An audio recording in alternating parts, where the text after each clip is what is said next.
एक किराएदार होता है जो कि सिक्योरिटी गार्ड होता है, उसकी पत्नी के साथ उसके मकान मालकिन का बेटा जो कि 25 साल का होता है वह बनाता था संबंध। और उसके बाद कुछ ऐसी घटना होती है, उस मकान मालकिन की चली जाती है बातों ही बातों में जान। आखिर क्या हुआ था, इस घटना के पीछे की सच्चाई को जानने के लिए आप हमारे वीडियो को अंत तक जरूर देखिएगा।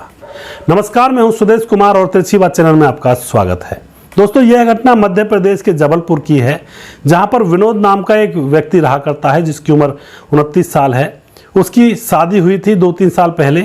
उसकी पत्नी का नाम होता है रोमा जो कि 26 साल की है, और वह दोनों कमाने खाने के लिए शहर चले जाते हैं। और दोस्तों, यहाँ पर सिक्योरिटी गार्ड की नौकरी कर लेता है विनोद नाम का जो शख्स होता है, और वह अपनी पत्नी को एक किराए के मकान में रख देता है। किराए का जो मकान होता है वहाँ पर एक औरत होती है, उसका 25 साल का बेटा होता है। बेटे का नाम होता है राकेश और उस औरत का नाम होता है गायत्री। औरत का पति मर चुका था। माँ बेटे उसमें रहते हैं मकान में, तो उन्होंने एक कमरा किराए पर उन लोगों को भी दे दिया था। तो यहाँ पर जो विनोद होता है वह खुश हो जाता है कि चलो हमें ऐसी जगह मिल गई जहाँ पर एक औरत है और मैं अपनी पत्नी को आराम से छोड़ सकता हूँ, कोई दिक्कत नहीं होगी। और दोस्तों, यहाँ पर वो अपनी पत्नी को उस घर में छोड़ करके नौकरी पर जाया करता है, और पीछे से जो विनोद की पत्नी रोमा होती है, उस रोमा का और गायत्री देवी के बेटे जिसका नाम राकेश होता है उसका चक्कर चलने लगता है, और अब दोनों के बीच में संबंध बनने लगते हैं। राकेश का जब जी करता है रोमा के कमरे में चला जाया करता है और संबंध बनाने लगता है।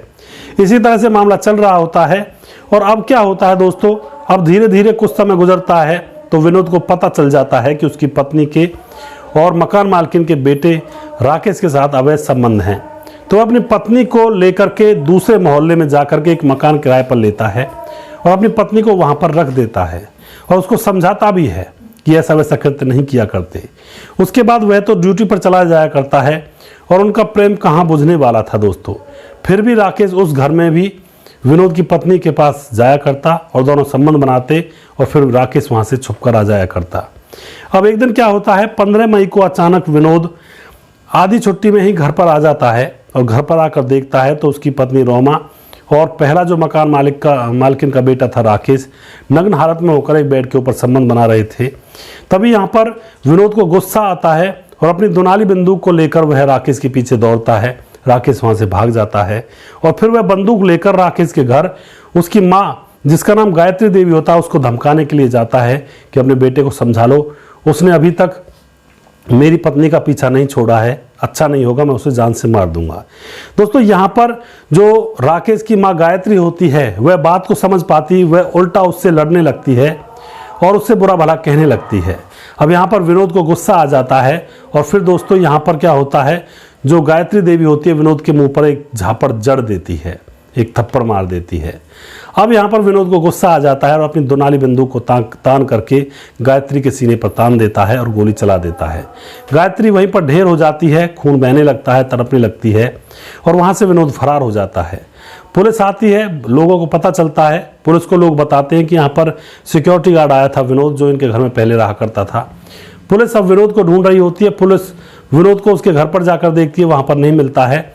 24 घंटे के अंदर अंदर विनोद को पकड़ लिया जाता है और फिर उसको जेल में डाल दिया जाता है।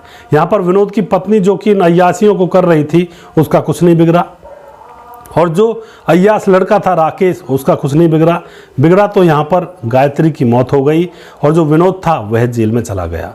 यानी कि करे कोई और भुगते कोई और। यही रीत है दुनिया की दोस्तों आज के ज़माने में। घर के अंदर ऐसे ऐसे लोग भी निकल आते हैं जिनको लगता है कि बस वही खुश रहे और कोई खुश ना रहे। तो ऐसे लोगों से थोड़ा सा बच कर रहें और अपने आप को सावधानी से रखें। कोई नहीं मानता तो नहीं माने, लेकिन अपने आप को बचा कर रखें। आपकी ज़िंदगी बड़ी अनमोल है, क्योंकि आपकी ज़िंदगी आपके हाथ में है। उसको चाहे जेल में काटो या फिर समाज के अंदर काटो। दोस्तों, अगर आपको हमारे वीडियो अच्छे लगते हैं तो इनको शेयर जरूर कर दिया करें, हम आपके बहुत बहुत आभारी रहेंगे।